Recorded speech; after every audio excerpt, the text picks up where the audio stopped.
So hello friends, today we'll be discussing about the Agni recruitment scheme for the armed force. एक बहुत ही transformation scheme लाया गया है military के अंदर for the recruitment के लिए, and it has been approved by the cabinet for the recruitment for the defense force through this particular Agnipath scheme. So let us see in details about this scheme. So as you can see, अभी तक हुआ क्या है और हो क्या रहा है उसके बारे में मैं डिस्कस करने वाला हूँ. So as you can see कि डिफेंस मिनिस्टर राजनाथ सिंह जी के द्वारा ये जो स्कीम है अग्निपथ को सबसे पहले अनवील किया गया था 14/6/2022 को, यानी कि मंगलवार को.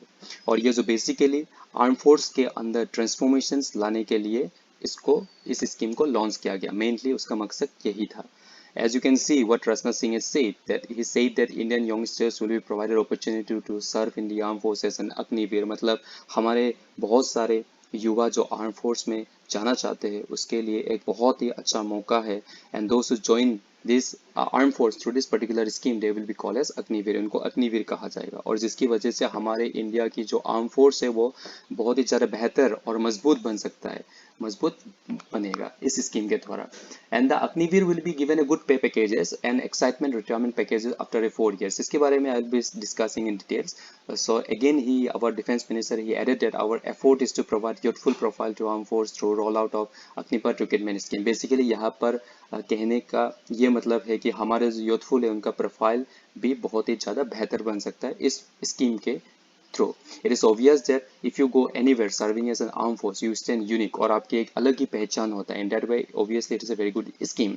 सो ये जो and this is being done to reduce the billowing salary in the pension bill. हमारे जो हर साल जो pension bills and increasing salary है वो हर साल हमारे जो बचत है वो उसमें बढ़ते ही जा रहा है, बढ़ते ही जा रहा है. इसमें से बढ़ोतरी को हमें कट करने के लिए टू कट और to reduce this increasing bill and pension bill, this particular scheme has been brought up. So at the same time it has got lot of concern as well. इस तरह की concern है कि क्या इस तरह की 4 years या इस तरह की स्कीम 4 साल अगर सर्व करने दिया जाएगा तो क्या इसकी वजह से हमारे जो आर्मी की प्रोफेशनलिज्म है उसमें कोई कंप्रोमाइज हो रहा है, या जो मिलिट्री एथियोस है, जो फाइटिंग स्पिरिट है, या हमारे जो 14 लाख स्ट्रॉन्ग आर्म फोर्स है, क्या इसमें कोई दिक्कत आ सकती है इस तरह की स्कीम लॉन्च करके या ला के. सो इस तरह से कोई बड़ा सवाल खड़ा होता है इसमें. At the same time our lieutenant general Anil Puri, he has already clarify his doubt regarding this, who said that he told that basically we are going to prepare a future ready soldier, because it is obvious that the candidate who go forward after serving for 4 years will definitely have an advantage. इसको ज़्यादा advantage रहेगा in serving in a better way, क्योंकि उन लोगों को पहले से पता रहेगा अगर कल को हमारे देश को किसी प्रकार के सोल्जर की जरूरत पड़ेगा तो हमारे पास ऑलरेडी फ्यूचर रेडी सोल्जर मौजूद होगा. Besides, he also added that the resume of the Agniveer, the resume या biodata of the Agniveer after serving for a 4 years will become strong, and which will help them for better career, and wherever he moves in a crowd that he will be standing out. So in that way, from that perspective, it is a very good opportunity for our youth, Indian youth. So let us see in detail, move forward and see in detail what is going on again.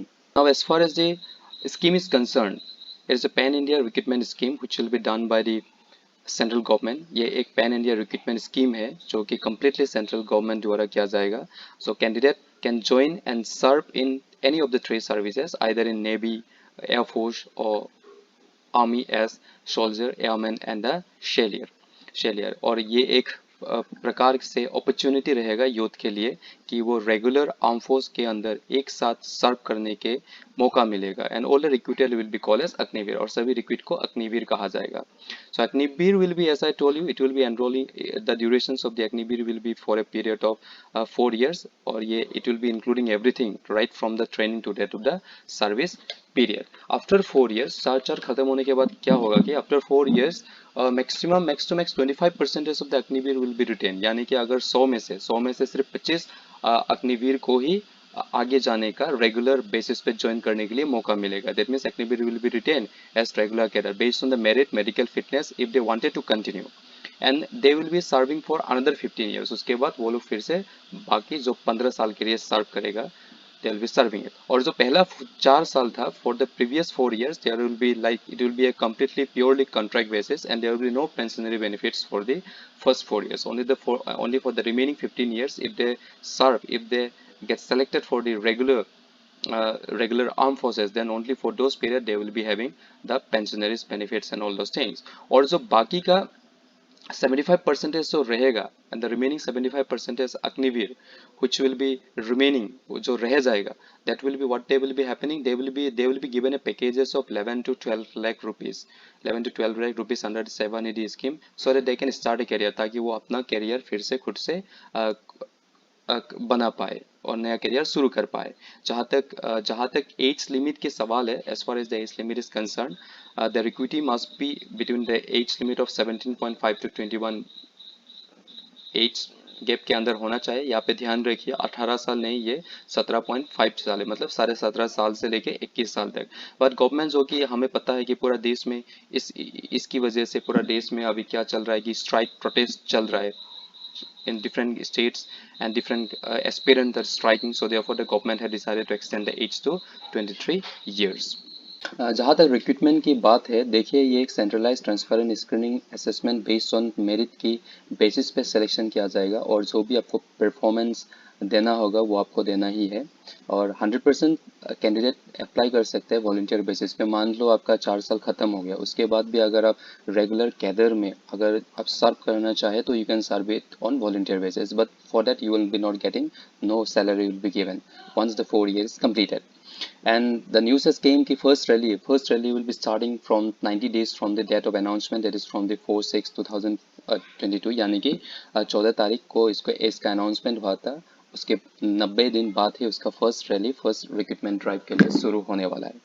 And as far as salary is concern, जहाँ तक salary की बात है, as far as salary is concern, is a very good package they are offering. It will be starting with a package of 4.76 lakh. ये जो salary package है वो start होगा 4.76 लाख से, which will include a lot of extra benefits, and per month a lump sum amount of 30,000 will be drawn by the Agniveer. और जो कि ये सैलरी है वो बढ़ने वाला है, 4th ईयर तक उसका सैलरी लगभग 6.92 लाख रुपीस तक बढ़ा दिया जाएगा। और यहाँ पे आपका क्या क्या इंक्लूड है, रिक्स और हार्डशिप अलाउंसेस है। Apart from that they will be exempt from the income tax का बेनिफिट भी इन लोगों को मिलेगा, यानी कि अग्निवीर को मिलने वाला है। यह था सैलरी के बारे में। और जितनी भी अग्निवीर भगवान ना करे कि अगर सपोज सर्विस दौरान 4 साल के दौरान अगर किसी का देहांत हो गया, कोई वीरगति प्राप्त कर लिया और कोई भी इस तरह का कोई घटना अगर उनके साथ घट गया है, तो व्हाट एबल भी तो उसके लिए क्या होगा कि जो बाकी जो सर्विस पीरियड था उसके लिए the family will be getting the compensation. यानी कि मान लो कि 2 साल आप अग्निवीर के हिसाब से आपने सर्व किया और 2 साल अगर आपका रह गया तो आपको जो बाकी 2 साल के जितने भी सैलरी एंड अलाउंसेस या बेनिफिट्स है वो आपका फैमिली को दे दिया जाएगा। At the same time it also said that the scheme will be leads to the improvement of battle preparation through the selection process, through the by selecting the best of the best को select किया जाएगा, जिसकी जरिए हमारे जो Indian arm force या Indian military है वहाँ पे एक बैटल प्रिपेयरनेस के लिए एक बहुत ही अच्छा बेहतरीन मौका मिल सकता है। एंड जहाँ तक सेवानिधि की बात है, ऐसा already I have told you कि up to 25% of the Agniveer, मतलब 25% Agniveer will be selected for the regular cadre basis, on the merit basis पे सिलेक्शन किया जाएगा। यानी कि 100 में से 25 लोगों को, अगर मैं 100 पकड़ के मान के चलूँ तो उसमें से 25 लोगों को on the basis of merit और इसके मेडिकल फिटनेस के हिसाब से इनको रेगुलर बेसिस पे रेगुलर कैडर में सिलेक्शन किया जाएगा। और जो बाकी 75% है इन लोगों को lump sum of 11 to 12 lakh rupees package देके इनको voluntarily they can retire it, और जो कि अपना सेकंड करियर है वो अपना शुरुआत कर सकते हैं। और अगर वो चाहे तो जो बाकी जो 75% जो बाकी रह गया, अगर वो चाहे तो फोर्स में in the military force only they can work with the normal regular cadet but only on volunteer basis. उसके लिए इन लोगों को कोई भी बेनिफिट्स या अलाउंसेस दिया नहीं जाएगा। But at the same time apart from that in लोगों को ऐसा नहीं है कि दे will B exam from awards and medals, इस तरह से है नहीं, because they will B getting awards and they will be entitled for awards and medal and insurance cover like that of the regular airmen, soldiers and sailors only, like that of the regular cadre only, and taking the financial benefit। और यहाँ पे financial benefit में क्या क्या मिल रहा है, taking the financial compensation, देखिए यहाँ पे आपको डेथ compensation मिल रहा है और लाइफ इंश्योरेंस दे रहा है, जो कि 45 lakhs का एक लाइफ इंश्योरेंस इज गिवन। साथ ही साथ में 44 lakhs की एक एक्स ग्रेशिया जो आपको मिलने वाला है, अगर आपकी मौत हो जाता है तो आपको 44 lakhs के एक डेथ क्रेशिया आपको मिलेगा, आपको आपका जो फैमिली है इनको दिया जाएगा। Seva Nidhi is already, I have discuss about the Seva Nidhi जो स्कीम था उसके बारे में already I have discuss. if the candidate die during the service period before the completion of 4 years, then they will be getting all the allowances for the remaining, जो बाकी का जो दिन या महीना जो रह गया था इन लोगों के लिए, वो सब चले पैकेजेस या बेनिफिट्स उसको उसका फैमिली घर वालों को मिल जाएगा। और ज़्यादा चैलेंजेस है हमारे पास ये अग्निपथ स्कीम को लेके। यहाँ पे आप देखिए सारी चीज़ें क्यों की गई है। देखिए सरकार का ये कहना है कि चैलेंजेस देखने को मिल रहा है मिलिट्री के मॉडर्नाइजेशंस में, जितना भी हमारे पास बजट है उसमें से एक बड़ा सा हिस्सा सैलरी और पेंशन में चला जाता था, जिसकी वजह से मिलिट्री मॉडर्नाइजेशन नहीं हो पा रहा है। ये सरकार का कहना ये है। यहाँ पे आप देख सकते हैं according to budget of 2020 Indian defence budget was around 72.9 billion, whereas for China it was 178 million, which is more than double of our Indian budget।